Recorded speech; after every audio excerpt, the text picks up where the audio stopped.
Speedrunning, a hobby that is enjoyed by many and is revered as a way for people to express their deep knowledge and passion for a game. It is a pinnacle level competition between the most competitive of players and requires years of dedication, experience, and precision to truly be a master of. So I tried speedrunning my favorite gacha game.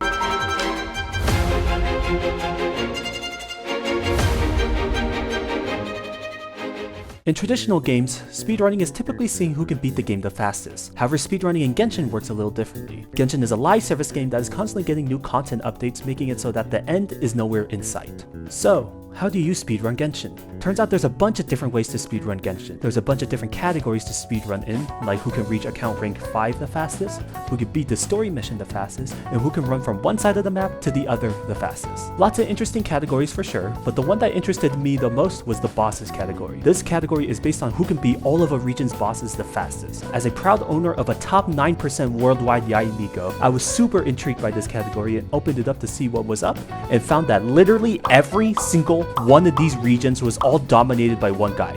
I'm Shigo. This person holds the world record for the fastest bosses beaten in Mondstadt, Inazuma, Sumeru, and even Nuria before the Chenru Vale update. And to show you why I haven't challenged their records? Yeah, that's why. But there was one region they haven't yet challenged. Fontaine.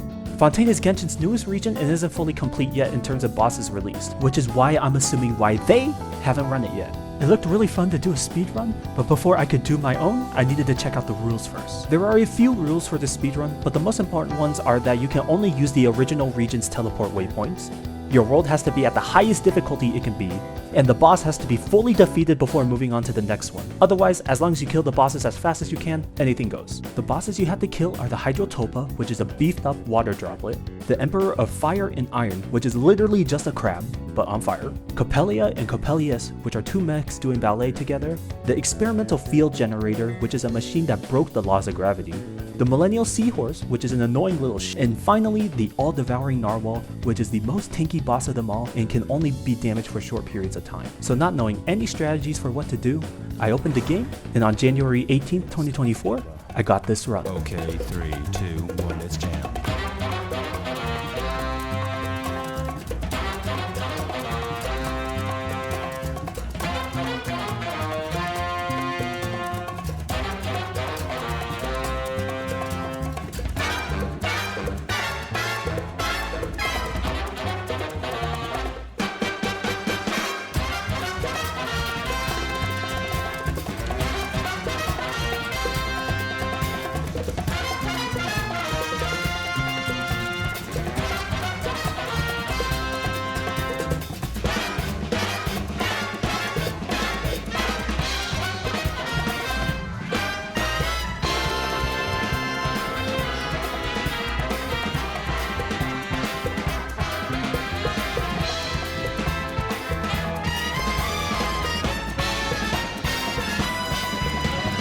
Somehow through dumb luck and stupidity, I managed to get the world record on my first try with a time of 7 minutes and 14 seconds. It was not a good run by any means, but it was enough to beat the whopping opposition that I had to go through. And to this day, that is where the record... Oh, what's this? Your world record has been beaten? Well shit. A week later, Frederick Rose absolutely crushed my time with over a minute of time save. Unfortunately, for the next 3 weeks, I was busy grinding content and videos and wasn't able to immediately respond. But the fact that I didn't hold the record slowly ate at me. With each day, that notification would tear at my soul bit by bit, taunting me to get back. So on February 13th, I returned. The first thing I had to do was change my team comp. My regular team didn't do enough damage from elemental reactions, so I opted to swap to a more explosive team with Yaimiko, Nahida, Farina, and Baizu. This team would utilize the Hyper Bloom reaction, which has so much reactions to the point where your computer screen just looks like an IRL rave, which fixes my damage problem. Then I needed to change my route. I originally started with the easier boss, leaving the hardest one to the end, but realizing that the harder ones needed more preparation for burst attacks, I swapped to starting with the hardest one first. That way I would have all the bursts ready to use on it. Being all prepped, I started a new run. 3, 2, 1, start. Here.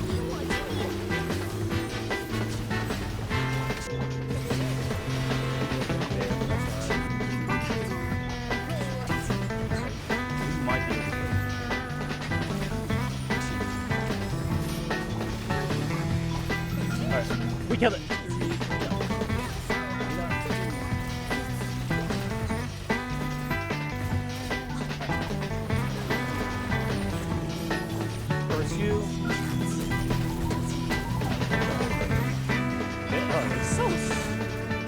It will be mine. I will take this back. No one takes my work right now. Hurry up, I'm so excited right now, so we are so close. Check out the dancing couples right now.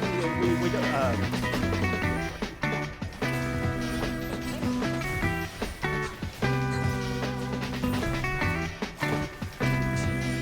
Persona music on our side. Chance.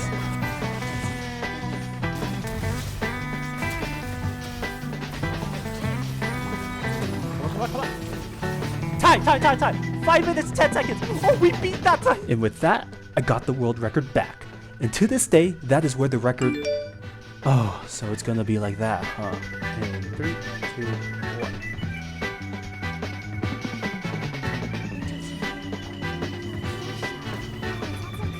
Now.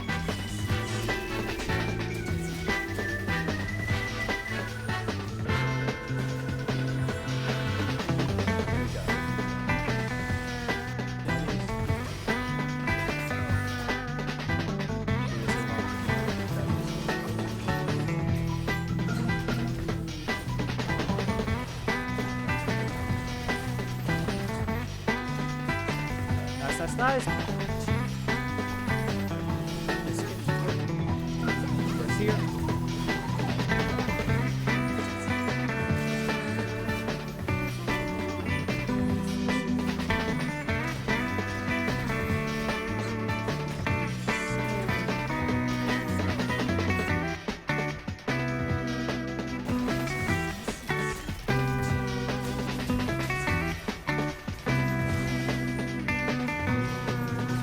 Time!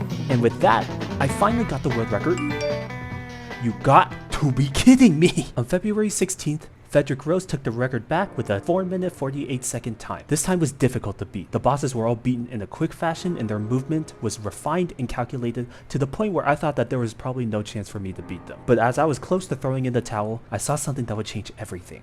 They were using food. Now food in Genshin is important because it provides a bunch of different buffs ranging from attack increases to stamina consumption saving. Knowing that I could use food changed everything. On average, my time to kill each boss was a bit faster than them, but I lost a lot of time running to bosses. If I could use a stamina saving food to help me move more efficiently, and a damage food to increase my overall damage, then I might have a chance to beat them. So I booted up Genshin once more, and with my chosen food selected, I got this run.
Honestly, a really good run on my part, shaving off over 16 seconds from the record, and to this day, alright, I think we're clear, is the current world record.